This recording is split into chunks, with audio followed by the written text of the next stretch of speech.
Hello everyone, I am Shweta Shukla, first year B Opto student of Uttar Pradesh University of Medical Science and I welcome you all in my channel।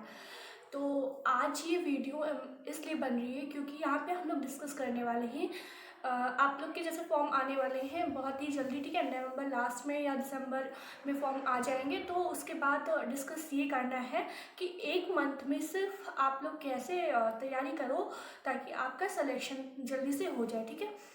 तो अगर आप देखो इतने लंबे time में काफ़ी पहले से आई थिंक जून और जुलाई से आप लोग प्रिपरेशन कर रहे होंगे और इतने लंबे टाइम में काफ़ी कुछ चीज़ें आप लोगों ने कवर कर ली होंगी, काफ़ी कुछ चीज़ें सीख ली होंगी, ठीक है।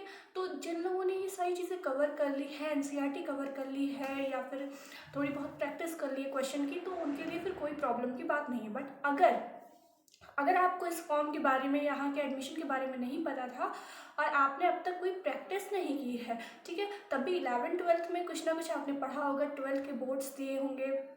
फिलहाल इस बार तो बोर्ड्स हुए नहीं, फिर भी आपको पहले से नहीं पता रहा होगा कि बोर्ड्स नहीं देने पड़ेंगे, उसके लिए कुछ ना कुछ पढ़ा होगा, ठीक है। तो कुछ चीज़ें आपकी क्लियर होंगी। बट यहाँ पे कंपटीशन की बात है, यहाँ पे 13-14 हज़ार बच्चे हर साल कंपटीशन देते हैं, ठीक है, जिसमें से 660 स्टूडेंट्स का सिलेक्शन होता है क्योंकि यहाँ पे 660 सीटें हैं पूरी, ठीक है। तो आपको एक कंपटीशन क्रैक करके उसके बाद एडमिशन लेना है यहाँ पे, तो उसके लिए थोड़ा सा डिफरेंट करना पड़ेगा।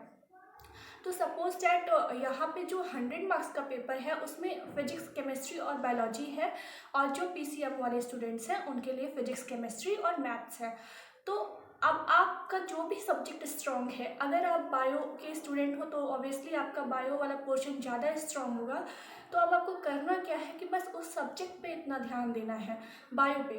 अब आपको कोई नोट्स नहीं बनानी है कि आप बार बार नोट्स बना रहे हो या शॉर्ट नोट बना रहे हो, बस आपको बायो की एनसीईआरटी लेनी है और उसे रीड करना है। अब जितना मैक्सिमम टाइम आप रीड कर सकते हो, आप उस बायोलॉजी के एनसीईआरटी को उतना मैक्सिमम टाइम रीड करो, क्योंकि बार बार रीड करोगे, बार बार रिवीजन होगा तो उससे आपके मतलब कन्फ्यूज़न का कोई भी चांस वहाँ नहीं बचेगा, ठीक है।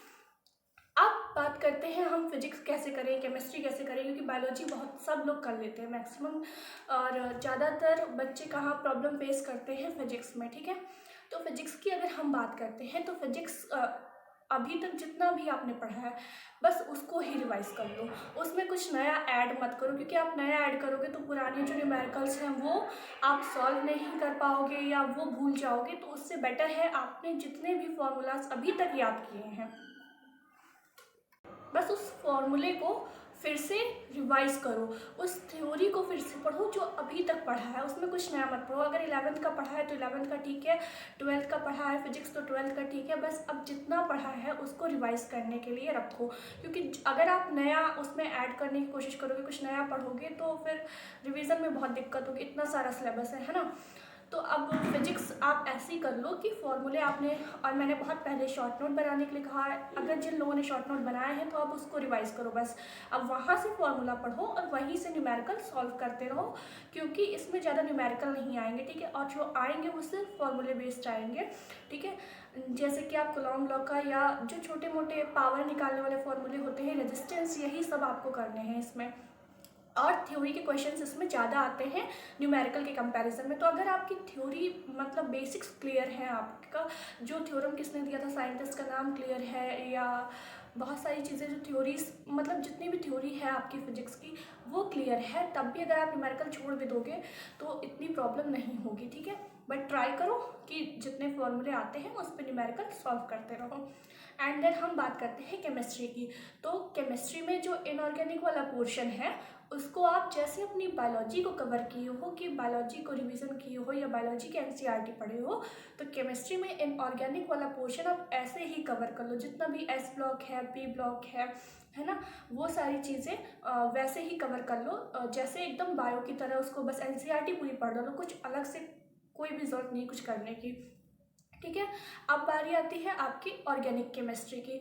ऑर्गेनिक केमिस्ट्री में जो रिएक्शंस हैं, जो नेम्ड रिएक्शंस हैं, स्पेशली उनको अच्छे से कर लो, और मतलब जो इम्पोर्टेंट रिएक्शन है जो एनसीईआरटी में दी हुई है, अल्कोहल, फिनॉल, ईथर वाला चैप्टर है ना, वहाँ से आप उसको कर सकते हो, क्योंकि यहाँ पे बस रिएक्शंस आएंगी, मैक्सिमम क्वेश्चन इनऑर्गेनिक केमिस्ट्री से लास्ट टाइम आया था, तो मे बी इस बार भी हो सकता है थोड़ा सा चेंजेस हो जाए, लेकिन आप इनऑर्गेनिक और ऑर्गेनिक कवर रखो। और फिजिकल में केमिस्ट्री में न्यूमेरिकल्स नहीं आते हैं, एक तो आ गए तो आ गए, वरना नहीं आते हैं।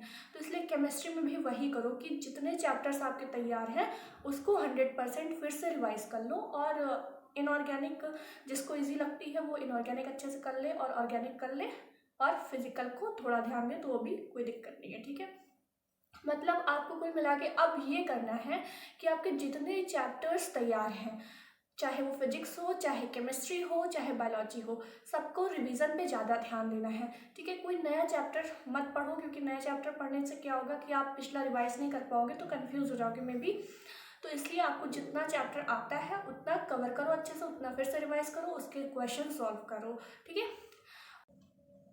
और वो लोग जिनने पूरा सिलेबस कवर किया है उनके लिए तो बहुत अच्छी बात है, बस वो रिवीजन पे ध्यान दें। और जो भी आपके पास चैनल्स हैं, बहुत सारे ऐसे चैनल्स हैं जो कि इसकी प्रिपरेशन करा रहे हैं, वहाँ से आप क्वेश्चन प्रैक्टिस कर सकते हो, ठीक है। आपको यूट्यूब पे आराम से मिल जाएंगे, एंड आप लोग जानते भी होंगे, तो वहाँ से क्वेश्चन ज़रूर प्रैक्टिस कर लो, क्योंकि जो भी लोग पढ़ा रहे हैं वहाँ से क्वेश्चन आते हैं, फंसते हैं, ठीक है। और बाकी तो सिलेक्शन होना है, जिसने भी ध्यान दिया होगा उसका सबका सिलेक्शन होगा। एंड जैसे कि आप लोग देख सकते हो ये रूम है जो हमें मिलता है ना, तो फिर मैं ये रूम किसी और दिन दिखाऊंगी भी, आज बहुत साफ़ नहीं है मतलब, ठीक है। तो किसी दिन अच्छे से साफ़ करके फिर दिखाऊंगी। हम लोग अभी दिवाली के बाद घर से आए हैं एक दिन पहले, इसलिए रूम ऐसा है थोड़ा, तो दिखा नहीं सकते अभी, बट देख लो फिर भी। ये पीछे कवर्ड है, बट हमारे कवर्ड में ना दरवाज़ा नहीं लगा हुआ है, तो हमने कर्टन्स लगाए हुए हैं।